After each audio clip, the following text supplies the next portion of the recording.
So good morning, everyone. We're excited to have Glenda and Lewis with us this morning. We're at a good stage in the Healthier Working Lives programme where we've now got four projects underway. And over the next few weeks and months, we'll be sharing with you the progress on each of the different projects. But I'm delighted to thank Glenda and Lewis for joining us this morning to talk about their project. And Glenda, maybe would you introduce yourself and tell us a little bit about the enterprise that you're working on anyway, which is yours, but also the work you're doing with Lewis and the care home teams up in Scotland. Yes. Hi, I'm Glenda Devlin. I'm the founder of Your Health and Care and creator of the Peggi app. And Lewis and I have been working on looking at how the app that I have could work within care homes. So I'll describe the app itself. It's a multimedia app. It's designed for connection. It's designed to facilitate memories, legacies, life stories, and reminiscence. It's specifically for people who have got memory problems such as dementia and other neurological conditions, and others who are deemed vulnerable, lonely and isolated. The purpose of the app is to look at reducing loneliness and isolation through connecting with loved ones, caregivers and family. Yeah, Lewis, I'd be interested in hearing from you how you're working with both Glenda and also with the care home folks, and also particularly getting your perspective on how the project that you're working on is going to help meet the objectives of the programme generally, which is about encouraging older care workers to stay in the system for longer. Yeah, good morning to you all. Yes, the project we are working together with the two care home managers from Glenfield and also Campbell Snowdown, it has to do primarily with the culture. We are looking at how people basically do things within the context of care home, and build up on lots of positive things that they do.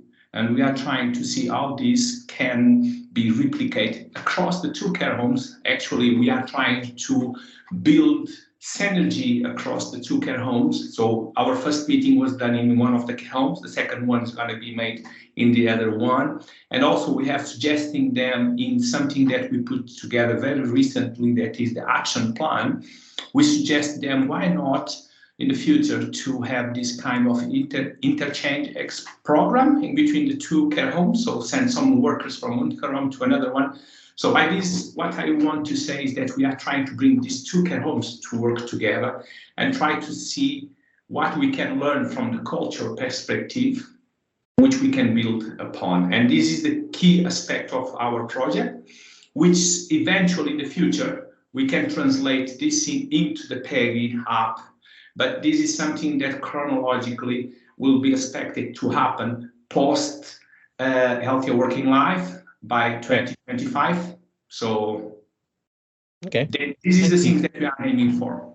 Thank you, Lewis. So Glenda, maybe just to help people understand a bit more clearly, how do you think this culture change is going to help some of the older care workers stay in the system for longer? It's quite interesting, even listening on the radio this morning about the challenge that is being faced in that respect. So I mean, what do you want in terms of the achievements that you might get from this project further down the track? What we know, certainly working across the two care homes, is the pressure on caregivers is quite immense in care homes and across home care and across the whole system. And right now, embracing change is quite a challenge because of the pressures of the structure of the day. So everything's governed by time, yeah? And that then creates a culture of pressure, basically inadvertently, yet under pressure by time. So trying to introduce something new with technology with maybe the older workforce can be quite cumbersome. It can be confusing, and people would rather not change and not embrace things that could actually help in the long run. So we have to actually start through communication and through small steps. And this is what Lewis and I realised, was this is about baby steps to basically embrace the care workforce and support the care workforce, to looking at small changes that could make a very big difference later, which is where Peggi would then come in later on, because it's a little bit premature trying to introduce new technologies at the time when the pressures are so high. Yeah. Yeah. Let me just add something. Let me just add something on the top to make it a little bit clear. For instance, under this idea of building on what is good and is positive happening there already. For instance, in Glenfield, we identify that they are doing something for the residents, which is using a technology that is out there, very popular, Spotify. They are building bespoke playlists for each of the residents, and helping them to tackle issues of depression, anxiety, and etc., so forth and so on, and therefore to depend less on drugs. And this is a great idea, and I suggest someone, the person that is running this, which is the activity planner, and I say, why not do the same for the care workers? Instead of being worried with the things of the pressure, etc., right now, for instance, with the collaboration of the physiotherapist, why not to do a sort of kind of small talks, podcasts, and to make the fellow colleagues aware of postures. And this was really embraced. So this is a small change using a technology that is already there, which can bring change, and people then will not be afraid of the change, because sometimes people are afraid of the change. It's not because they don't want to change, it's because they don't know what change entails.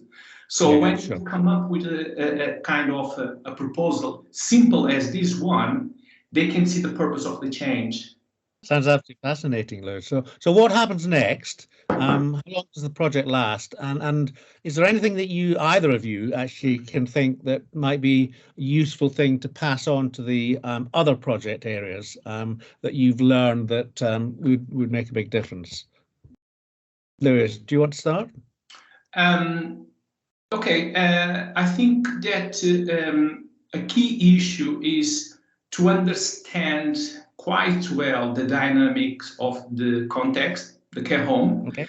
And once we have a clear understanding of what is going on there, it makes it simple to understand which approach to use, which proposal of change to present, and this gives the chance to make the thing to happen. So basically what I'm trying to say is that if we speak their language, we will be close to make the change to happen. If we present different language, they will not understand us, we don't understand them, and therefore we are not moving forward. So understanding quite well the context is critical. Thanks. So Glenda, just to finish off, what happens next? How long does the project last? We are working together until October 2023. Okay. And then really the plan to get us from now to October is very much around some training and a little bit of culture change, which is what Lewis said, working together and having the care workforce actually give us some solutions, because I think it's really important that solutions come from the people who are working literally in the care homes on how how change can actually happen. Yeah. And then following on from October, we'll then go further into what potential there is with regards to the use of technology such as Peggi and what the benefits could be with that. Great. Well, look, thank you very much, both of you, for spending some time with us this morning. I hope we can come back to you in a couple of months' time and see how progress is moving forward. But in the meantime, very best of luck. Thank you very much indeed. Thank you.